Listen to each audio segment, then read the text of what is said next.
Summary of Canto 4, Chapter 7. The sacrifice performed by Daksha. So, being pacified by Brahma, Lord Shiva smilingly said, "Punishment is for correction. I don't mind the offenses of the demigods because they are childish and less intelligent. I have punished them only to correct them. There are two types of punishment, that which a conqueror imposes upon an enemy and that which a father imposes on the son. Here, Lord Shiva is not acting inimically, but he is playing the role of a father. Lord Shiva actually fulfills the request of Brahma partially. He said, "Let Daksha have a goat's head," since he had the words and intelligence of a goat. Bhaga let him see his portion of the sacrifice with Mitra's eyes, because his eyes were contaminated with fault, devoid of spiritual vision. Let Pusha chew through the teeth of his disciples, or Daksha, or eat chickpea dough if he is alone, because he has shown his teeth at the devotees and laughed at them. The demigods who agreed to give me my share, let them have their limbs restored. They did not side with Daksha when Daksha criticized me.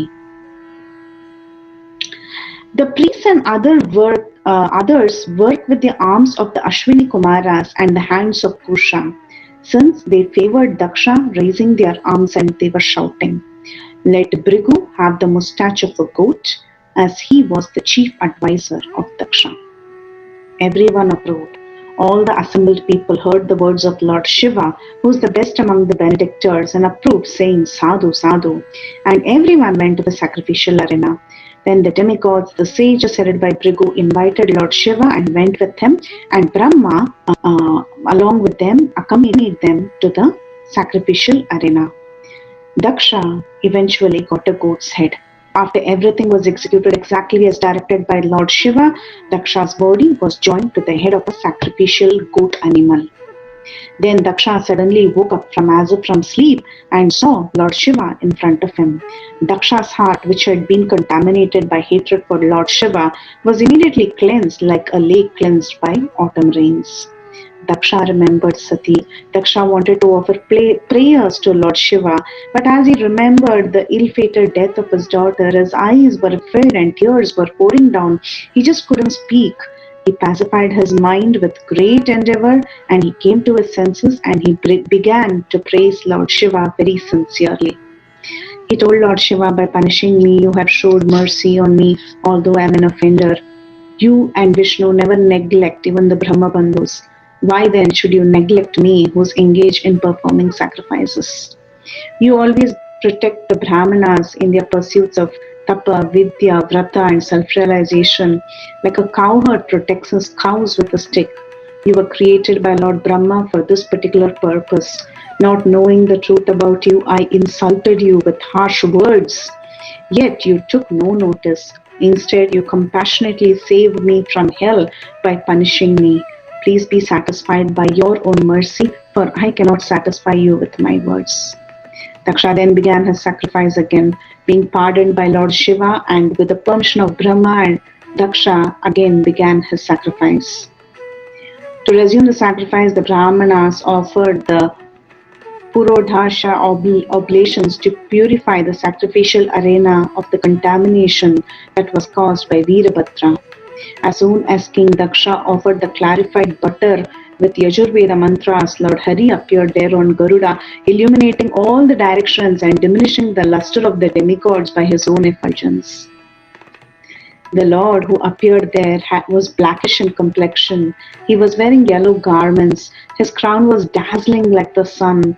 His hair was bluish like black peas. His face was decorated with earrings. He had 8 hands like 8 petals of a lotus, holding conch, wheel, club, lotus, arrow, bow, shield, and sword, and they were decorated with golden ornaments like the sunrise. His body appeared like a blue lotus flower.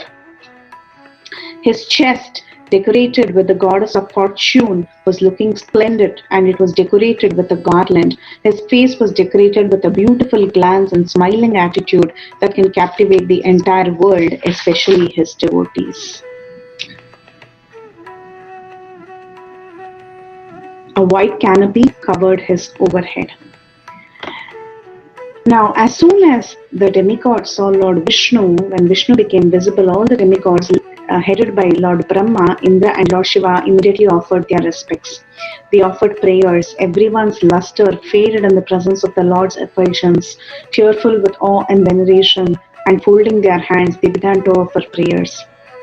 Although the Lord's unlimited glories are beyond the mental activities of the demigods, they could see his form and offer prayers according to their different capacities only by the mercy of the Lord. Actually, one can offer any sincere prayer or sincere service to the Lord only by the mercy of the Lord. The capacity of the devotee is increased by the devotee's service spirit. And as the service increases, the Lord reveals himself more and more to the devotee. So Daksha began offering prayers unto the Lord, who is the master of sacrifice, the supreme guru and the master of all the sacrifices, and also he was surrounded by his assistants like Sunanda and Nanda. The demigods began to offer prayers to Lord Vishnu. Daksha said, "You are pure, you are situated in your spiritual abode, and you're transcendental to all speculative positions. You're completely spiritual one without a second, fearless controller of Maya and unaffected by Maya, though situated in her as Purushavataras. You alone are the Lord, and you take the covering of knowledge. Others taking coverings of ignorance like Lord Shiva, though playing human roles, do not know how to act." This was a comment that comes along with Daksha's prayers. The priest said, "Because of Nandi's curse, we are absorbed in karma and we do not know the truth about you. We are executing yajnas mentioned in three Vedas. Through these yajnas, the demigods get their shares." And the comment is that, "How can Daksha know you?" They glance at Daksha. "What do you know?" Then the assembly members, the Sadasya, they said, "When will a person moving in the troublesome path of samsara, full of fear of wild animals, forest fires, and lamentation, mirage of material happiness, fearful snake of time, afflicted by lust, take the shelter of your lotus feet?" The comment there was that Daksha and the priests are criticized. If Daksha does not surrender to you, then what can you do? He's thirsty for material sense objects.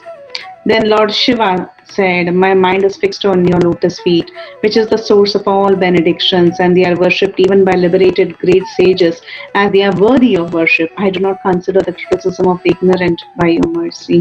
The comment here is that Shiva was telling that his mind is fixed on the lotus feet of Krishna, who doesn't have the knowledge like how Daksha has, who thinks that Lord Shiva breaks conduct. So that kind of attitude the Lord doesn't have. Then Bhrigu, he prayed to the Lord. He said, "Please forgive us for our behavior, as even people like Brahma, Shiva, and myself are covered by ignorance and cannot understand the truth about you." The comment here is that he was indicating that even now Brahma, Shiva do not know the truth about you. Ignorantly, they say that they know you. Then Brahma said, "Your transcendental Swarupa cannot be understood by anyone through the different material process of acquiring knowledge." Actually, he was commenting, saying that how can people like Bhrigu, who have taken shelter of material senses, actually see your form? Then Indra said to the Lord, "Your 800 form for the welfare of the universe is pleasing to the mind and senses, prepared to punish demons who are envious of devotees." Actually, he was commenting, saying that by your indescribable mercy, we are able to see this form, and this statement is directed to Brahma.